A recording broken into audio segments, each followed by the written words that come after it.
Thad Cleveland, he is the sheriff in Terrell County, Texas, on the border with Mexico. He's also a former Border Patrol agent. So, Sheriff, you have seen this from both sides of law enforcement here. We are in what could be a brief reprieve before Title 42 finally comes off. What do you believe needs to happen between now and when it ultimately does come off in order to deal with this crisis? Yes, sir. And so, as you said, 49 years I've lived on the southwest border my entire life. 26 years as a Border Patrol agent. The last 11 years as the patrol agent in charge of my home community of Sanderson, Texas, which is out here in Terrell County. We have to remember the original intent that Title 42 was brought forth was to protect our agents of the U.S. Border Patrol, our Customs and Border Protection officers, as well as our local communities. At some point, we do need to get away from Title 42, and we need to get back to having a consequence for people that cross our borders illegally, who enter into the United States illegally. Right now, and for the last 2 years, we've had no consequences. So what's the situation there in Terrell County? You're in a fairly remote area of the border. There's no big border crossings in your area. I assume you get a lot of drug smuggling traffic that goes on there as drug smugglers coming up from Mexico try to avoid the authorities. But what kind of an impact is all this illegal migration having on your county? You know, it's been huge the last 2 years. And Sanderson, ironically enough, is located just right smack dab in the middle of Del Rio, Texas, and El Paso, Texas. 600 miles of border in between those two cities. And we see a lot of focus on El Paso and Del Rio and what's going on there. But I can tell you our communities, other small communities along the Texas border are also suffering. We don't have the resources to address the impacts that are happening with these illegal aliens that are crossing in our areas. It's been tremendous. I have two deputies, myself and two deputies, one DPS trooper here who's here on a full-time basis, and we're constantly working border security activity. It pulls us away, it pulls EMS services away, and it affects our private landowners as well. Yeah, we do know that there's a huge effect on ranchers there who spend most of their time cleaning up the mess that the migrants make as they cut through fences and they damage water lines and let livestock out and things like that. Yesterday at the White House briefing, the press secretary, Karine Jean-Pierre, said, hey, all of this could be better if only Republicans would agree to give us more money. Here's what she said. Listen here.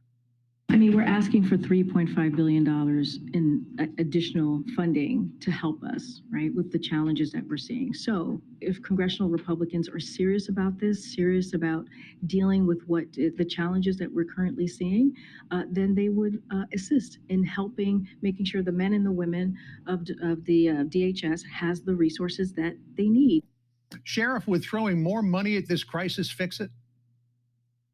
No, sir. Well, what can fix it is what's coming out of the White House, the message that's delivered from the United States of America to those people looking to come to our country.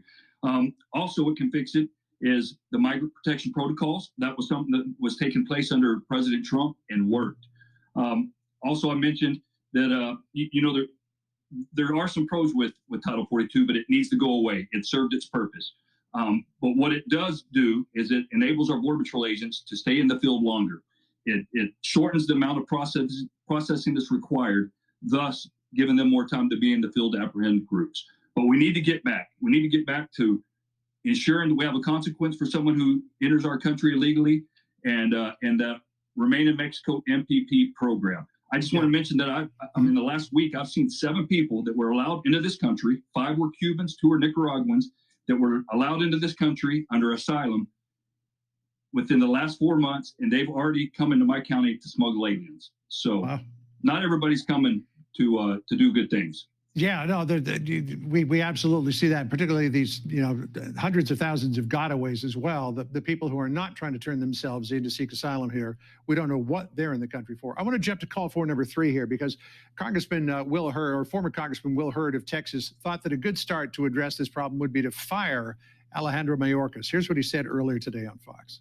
President Biden hasn't recognized that this is a crisis. His administration has not recognized this a crisis, and they haven't demonstrated an ability to enforce the law. First thing he needs to do is fire Secretary Mayorkas and all the people advising him on border security.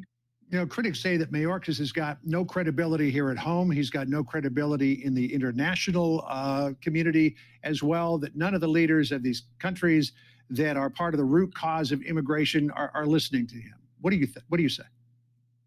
I have to agree with that. I tell you, with what's happening within the Department of Homeland Security, I don't know how you can go home and look your family in the face, or his family, and say that you're doing all that you can do with Homeland Security at this time, with border security. And we have to make sure we separate border security and illegal immigration. It's a solvable problem. I've said it for many years. This problem is solvable. There's short-term solutions. Again, consequences, MPP, long-term solutions, border security, and changing our immigration laws. Sheriff Thad Cleveland of Terrell County, Texas, thank you for joining us. We wish you well in the days ahead, and also a Merry Christmas. Thank you.